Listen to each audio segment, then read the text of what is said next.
और अब बात होगी जवाब देना पड़ेगा में राजस्थान के थप्पड़बाज नेता नरेश मीणा की, जो आखिरकार गिरफ्तार हो गया, लेकिन टोंक में उपद्रव अभी भी जारी है। नरेश मीणा के सैकड़ों समर्थक सड़कों पर उतरे हैं और उपद्रव कर रहे हैं। दरअसल नरेश मीणा ने देवली उनियारा में वोटिंग के दौरान एसडीएम को थप्पड़ मार दिया। फर्जी वोटिंग का आरोप लगाया था, जिसके बाद नरेश मीणा धरने पर बैठा। रात 8 बजे मतदान खत्म हुआ तो नरेश मीणा के समर्थकों ने पोलिंग पार्टीज को रोकने की कोशिश की। इस दौरान उपद्रवियों ने एसपी की गाड़ी तोड़ दी और जमकर बवाल किया। उपद्रवियों ने 60 से ज्यादा गाड़ियों को आग के हवाले कर दिया। इस दौरान करीबन 50 लोग घायल हुए, जिनमें से 10 पुलिस वाले भी शामिल हैं। मामले को लेकर राजस्थान का सियासी माहौल इस वक्त गरमाया हुआ है। सीएम भजनलाल ने पूरे मामले की मॉनिटरिंग की और पुलिस को आवश्यक दिशा निर्देश दिए, जिसके बाद नरेश मीणा को गिरफ्तार कर लिया गया। आज चर्चा में इसी पर हमारे साथ में कुछ खास मेहमानों का पैनल रहेगा, जिनके साथ हम चर्चा करेंगे। लेकिन उससे पहले आपको बताते हैं कि आखिरकार ये नरेश मीणा है कौन, जिसने एसडीएम को थप्पड़ जड़ दिया था इन आरोपों के मद्देनजर कि वो फर्जी वोटिंग करा रहा है। देवली उनियारा से निर्दलीय प्रत्याशी नरेश के खिलाफ करीबन 24 एफआईआर दर्ज हैं। 7 से ज्यादा मामलों में गिरफ्तारी बाकी है। पिछले 1.5 साल में ही 9 एफआईआर हुई हैं। 2002 से शुरू हुआ नरेश का पुलिस रिकॉर्ड। 10 मामलों में राजकार्य में बाधा का आरोप है। सरकारी संपत्ति को नुकसान पहुंचाने का भी आरोप है। अब थप्पड़ कांड पर बवाल लगातार मचा है, हड़ताल हो रही है और नरेश मीणा की गिरफ्तारी हो चुकी है। 13 नवंबर दोपहर के 12 बजे नरेश ने एसडीएम को थप्पड़ मार दिया। रात के 8 बजे मतदान संपन्न हुआ। लगभग 9:45 बजे नरेश मीणा पुलिस से मिलने गया। पुलिस ने नरेश को हिरासत में ले लिया। रात 10 बजे नरेश को भीड़ ने पुलिस से छुड़ाया। भीड़ को हटाने के लिए पुलिस ने लाठीचार्ज किया, लेकिन बेकाबू भीड़ ने कई गाड़ियों में आग लगा दी। 12 बजे बवाल के बाद गिरफ्तारी हुई। रात भर पुलिस ने दबिश दी। 14 नवंबर सुबह 9:22 पर नरेश मीणा फिर पहुंचता है समरावती और यहाँ पर खुलकर बोलता नजर आता है। वो ये तक कहता है कि उससे गलती ये हो गई कि उसने एक थप्पड़ मारा। महिला के साथ में, दलित महिला के साथ में जो बदतमीजी उस एसडीएम ने की थी, उसके खिलाफ मामला दर्ज होगा। फिर धीरे धीरे करके मामला और बढ़ता गया और आखिरकार नरेश मीणा की गिरफ्तारी होती है। सुबह 10 बजे आरएएस एसोसिएशन ने भी हड़ताल शुरू कर दी। दोपहर के 12 बजे नरेश मीणा की गिरफ्तारी होती है। टोंक में मतदान के बाद आखिरकार हुआ क्या? तो देखिए, रात के 8 बजे थे, मतदान की प्रक्रिया संपन्न हुई और उपद्रवियों ने पोलिंग पार्टीज को रोकने की कोशिश की। वहां पर एसपी विकास सांगवान की गाड़ी तोड़ दी गई। पुलिस ने नरेश मीणा को हिरासत में ले लिया। गुस्साए जो समर्थक ने, उन्होंने जमकर उपद्रव करना शुरू कर दिया। समर्थकों ने पुलिस को घेरा और नरेश को छुड़वा लिया। 60 से ज्यादा गाड़ियां फूंकी उपद्रवियों ने। करीबन 50 लोग इस दौरान में घायल हो गए। 10 पुलिसकर्मियों को भी चोटें आई हैं। अब चर्चा की शुरुआत करते प्रदीप सिंह नेता बीजेपी, अखिल चौधरी प्रवक्ता कांग्रेस, वेद भूषण पूर्व एसीपी हमारे साथ में इस वक्त हैं। तीनों का एक बार स्वागत है। और प्रदीप जी, आपके साथ शुरुआत करते हुए, जो तस्वीर सामने आई नरेश मीणा का थप्पड़ कांड, उसके बाद में वहां पर उपद्रवियों का इस तरीके से जबरदस्त आतंक फैलाना, चारों तरफ आगजनी करना, ये आखिर हुआ क्यों, कैसे हो गया? इसके पीछे कोई साजिश नजर आती है क्या? नमस्ते पूजा जी और साथी वक्ताओं को भी नमस्ते। देखिए, साजिश का तो खुलासा विवेचना के बाद ही हो सकता है, लेकिन ये उनके अविवेकशीलता का निश्चित तौर पे ये प्रदर्शन है कि वो संयम नहीं बरत पाए। और जो व्यक्ति या जो जो व्यवस्था, कानून व्यवस्था को बनाए रखने के लिए वहां लगी हुई है, आप अपना आपा खो करके एक सम्मानित पद पे आसीन व्यक्ति को आपने व्यक्तिगत संपत्ति समझ के झड़ दिया। ये निश्चित ही बहुत ही निंदनीय कार्य है। और साजिश तो देखिए, बहुत प्रीमेच्योर होगा कहना कि उनके समर्थक क्या है, कहाँ क्या बैकअप है। जब तक विवेचना न हो जाए तब तक उस पर कोई भी टिप्पणी मैं नहीं समझता कि समझदारी होगी। लेकिन ये उनकी विवेकहीनता निश्चित तौर पर साफ साफ प्रदर्शित हो रही है।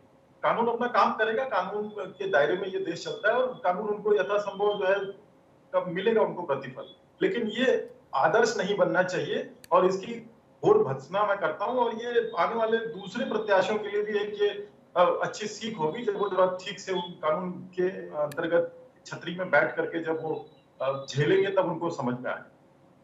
अखिल चौधरी जी, आप क्या कहेंगे इस पूरे मामले को लेकर? आखिर नरेश मीणा को इतनी हिमाकत मिली कहां से कि वो किसी अधिकारी के ऊपर हाथ भी छोड़े, फिर उनके समर्थक उत्पात भी मचाएं और उसके बाद में वो फरार भी हो जाएं और फिर दोबारा सामने आए और फिर उस तरीके से बयानबाजी शुरू कर दें? देखिए, सिर्फ इस मामले में ही नहीं, आप देखेंगे कि राजस्थान में पिछले 1 साल से जिस तरह से लॉ एंड ऑर्डर की सिचुएशन है वो बिल्कुल जर्जर है। भारतीय जनता पार्टी ने जो ये साथ हमारे अभी जब झारखंड और महाराष्ट्र के चुनाव चल रहे हैं, उसके बीच में 7 सीटों पे यहाँ पे चुनाव थे। उसमें ऑब्वियसली जो उनियारा वाली सीट है टोंक जिले के अंदर, जहाँ से नरेश मीणा चुनाव लड़ रहे थे, ये एक तरह से पूर्वी राजस्थान का इलाका यहाँ पे खड़ा हो, यहाँ से स्टार्ट होता है पूर्वी राजस्थान। अब पूरे के पूरे आपने देखा कि चुनाव के दौरान भी और चुनाव से पहले भी जो असली मुद्दे ईआरसीपी का मुद्दा है, किसानों के मुद्दे हैं, दलितों के, महिलाओं के, बहुत सारे ऐसे मुद्दे हैं जिससे हमारे जो जनता के लार्जर इंटरेस्ट है वो उससे निर्धारित होते हैं, लेकिन उनके बारे में बातचीत भारतीय जनता पार्टी के लोगों ने नहीं करी। और लॉ एंड ऑर्डर की सिचुएशन जो ऑलरेडी चरमराई हुई थी, लेकिन आप जिन लोगों के मुद्दों की, अखिल जी बस एक सेकंड के लिए मेरा एक सवाल सुनिएगा, जिन आप मुद्दों की बात कर रहे हैं, उन मुद्दों का इस थप्पड़ कांड से क्या मतलब है? किसी को भी अधिकार थोड़ी मिल जाता है कि कोई उठा के सीधे अधिकारी के ऊपर हाथ छोड़ दे। किसी भी गरीब तबके के भी किसी भी इंसान के ऊपर हाथ छोड़ने का हक कौन किसको देता है? मैम वही बता रहा हूं मैं कि राजस्थान में लॉ एंड ऑर्डर की सिचुएशन चरमराई हुई है। जब आप देखिए एक सीनियर ब्यूरोक्रेट एसडीएम जैसे आदमी के साथ में भी एक कोई आदमी थप्पड़ मारता है, तो आप ये भी देख सकते हैं कि एक आम आदमी की क्या हालत होगी। तो ये जो पूरा का पूरा इन्होंने बखेड़ा करा हुआ था, और ये वही सीट है जो दौसा की सीट थी और उनियारा की सीट थी। यहाँ पे जब भारतीय जनता पार्टी के बड़े लीडर्स जो स्टेट के हैं वो आकर जब भाषण देते थे, तो उन्होंने कम्युनल हिंसा भी भड़काने की कोशिश करी। उन्होंने ये भी बोला कि ये देखिए बांग्लादेश बनाना चाहते हैं, इस तरह का। तो इनका जो एक एम रहा था भारतीय जनता पार्टी का, वो ये रहा था कि यहाँ पे सिचुएशन है लॉ एंड ऑर्डर की, उसको थोड़ी बेकार करा जाए। और उसी का नतीजा रहा कि एक निर्दलीय प्रत्याशी की एक हिम्मत हो गई कि एक सीनियर एसडीएम के ऊपर हाथ कोई रिएक्शन दे इस पर प्रदीप जी? फिर मैं वेदभूषण जी आपके पास आ रही हूं। नहीं, ये कांग्रेस के पास कुछ बचा ही नहीं है, कुछ विवेकशीलता इनके पास है ही नहीं है। क्या जवाब देंगे आप बताइए? एक व्यक्ति की अनुशासनहीनता की बात है, ये सीधा सीधा सा, कोई इसमें ग्रे नहीं है, ब्लैक एंड व्हाइट सीधे पिक्चर क्लियर है। आप यहाँ पे बैठे हैं राजनीति करने के लिए, इस पे क्या आप क्या नजीर छोड़ना चाहते हैं कि इस तरह के मामले आप और प्रायोजित करना चाहते हैं क्या? हमने सीधी सीधी बात कही कि ये व्यवस्था के साथ इस तरह की बातें नहीं होनी चाहिए। कोई भी वो निर्दलीय प्रत्याशी थे, आपके प्रत्याशी होते तो भी आप इसी प्रकार से बात करते। प्रदीप जी एक सवाल तो उठ खड़ा होता है ना कि कैसे पुलिस की गिरफ्त से भागने में कामयाबी मिल जाती है नरेश मीणा को, भीड़ आ जाती है, कैसे पता ही नहीं चलता, चीजों को हैंडल करने में वक्त तो लगा ना, तो सवाल तो उठेंगे ना इस बात को लेकर। पर मैं आप जल्दी से अगर पता होता कि वो जिलाधिकारी को या एसडीएम को थप्पड़ मारने वाले होते हैं तो पुलिस उसकी व्यवस्था कर लेती। अचानक से हुई बात, मैं उसके बाद की बात कर रही हूँ, मैं उस वक्त की बात ही नहीं कर रही हूँ। उस वक्त तो वहां पर पुलिस की मौजूदगी है जो बीच बचाव करी, मैं उसकी बात की बात कर रही हूँ कि पुलिस हिरासत से नरेश मीणा कैसे भाग जाता है, फिर अपनी मर्जी से फिर वापस आता है। अब उन्होंने कानून को हाथ में लिया है, संगठित होकर के एक क्राइम को उन्होंने अंजाम दिया है, तो कानून उसकी देखरेख करेगा ना। होने के बाद कानून, मतलब कोई अगर अपराध कर लेते हैं तो उसके बाद कानून अपनी कार्रवाई करता है। लेकिन क्या आप बताइए, कोई एक्सपेक्टेड था क्या कि ये भागेंगे या ये मारेंगे?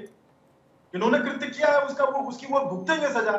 लेकिन इसमें राजनीतिक एंगल आप दे रहे हैं, ये कहां की समझदारी है आपके कार्यकर्ता कल की डेट में ऐसा करे तो स्वीकार करेंगे क्या? फिर आप बैठेंगे राजनीति करने के लिए? पूजा जी, ये सेंसिटिव इश्यू है, ये इलाका सेंसिटिव है। आप देखिए डे 1 से जब से चुनाव स्टार्ट हुए, नरेश मीणा के जो भाषण थे, नरेश मीणा की जो हरकतें थे, वो तो इसी तरह की थी। ये तो स्टेट का इंटेलिजेंस फेलियर है कि उन्होंने ये चीज भाप ही नहीं पाए, या इनके पास में सूचना थी, ये खुद चाहते थे। क्योंकि आप ये किनारा नहीं कर सकते, आपका लॉ एंड ऑर्डर का फेलियर है कि एक सीनियर एसडीएम भी सुरक्षित नहीं है, उसको भी थप्पड़ पड़ सकता है, यानी कि आम आदमी के साथ में भी कुछ हो सकता है। आपकी उससे भाग जाता है, इतने सारे लोग इकट्ठे हो जाते हैं, कुछ भी हो जाता है। और जल्दी से सर मैं एक बार जरा वेदभूषण जी को भी शामिल कर लूं, जल्दी से। आप अपने केस में जज नहीं बन सकते, आप अपने आप को पत्थरबाजी शुरू की, राजस्थान की तो पुलिस ने अपने विवेक से जो काम लिया वो निश्चित तौर पर सराहनीय है। ये मामला और बढ़ता है, 60 लोग उसमें गिरफ्तार हुए हैं। अब आइए संगठित होकर के आप पुलिस के अगेंस्ट करने रहिए। पुलिस को ऊपर से इजाजत नहीं है गोली चलाने की या लाठीचार्ज करने की, तब तक पुलिस अपने विवेक से काम लेती है। मैं वेदभूषण जी को एक बार शामिल कर लेती हूं। वेदभूषण जी, कभी डॉक्टर्स अपने हकों की लड़ाई लड़ रहे हैं, वो कहते हैं हमें सुरक्षा चाहिए। अब अगर अधिकारी वर्ग के लोग भी सुरक्षित नहीं हैं तो फिर क्या यहाँ पर एक नया आंदोलन का आगाज हो रहा है? क्योंकि आज जिस तरीके से यहाँ पर आवाज उठानी शुरू की गई। देखिए पूजा जी, जब एमपीज का इलेक्शन होता है पार्लियामेंट का, पूरा हिंदुस्तान का एडमिनिस्ट्रेशन इलेक्शन कमीशन के अंडर आता है। इसी तरह जब स्टेट में जब इलेक्शंस होते हैं तो पूरा प्रशासन स्टेट के जो इलेक्शन कमीशन है उनके अंडर में आते हैं। तमाम डीएम एसडीएम उसके इलेक्शन को स्मूथली कराने के लिए रिस्पॉन्सिबल होते हैं। जिस इंसिडेंट की हम चर्चा कर रहे हैं ये एक आम आदमी नहीं है, मीणा जिसका नाम बताया जा रहा है। चर्चा पर फिर से वापस लौट रहे हैं और चर्चा की ओर आगे बढ़ते हुए एक बार फिर से वेदभूषण जी का रुख करेंगे। वेदभूषण जी, बात पूरी कीजिएगा प्लीज। देखिए, ये जो आम अपराधी नहीं था, 22 मुकदमे हैं, हिस्ट्री शीटर है नरेश मीणा, कोई आम अपराधी नहीं है। ठीक है, वो इंडिपेंडेंट अपना इलेक्शन लड़ रहे हैं, डेमोक्रेसी है। बड़े से बड़े क्रिमिनल आपने देखा कि इंजीनियर जैसे और बहुत सारे उग्रवादी यहाँ पर इलेक्शन जीत कर आए हैं। एक बहुत मशहूर डकैत रही थी, वो भी जीती थी, बाद में उनका मर्डर हो गया, एक अलग इशू है। परंतु यहाँ पर इस तरह से दिखाया जा रहा है तो दलित वर्सेस स्वर्ण के एक भूमिका दिखाई जा रही है, जाट वर्सेस दलित, इस तरह का माहौल एक क्रिएट किया जा रहा है जो लॉ एंड ऑर्डर के लिए बहुत बड़ा चैलेंज है। ठीक है, पुलिस ने अपनी सेंसिटिविटी दिखाते हुए, हालात के मौके को नजाकत में रखते हुए वो किसी तरह से भागने में कामयाब हो पाए, परंतु वो अब तमाम जो चीजें हैं सोशल मीडिया में हैं, तमाम वीडियोज उनकी अवेलेबल हैं, उसमें मुकदमा भी दर्ज है, गिरफ्तार भी हो गए हैं और तमाम चीजों की इन्वेस्टिगेशन की जाएगी कि क्या किस तरह के हालात हुए, व्हाट वेंट रॉन्ग।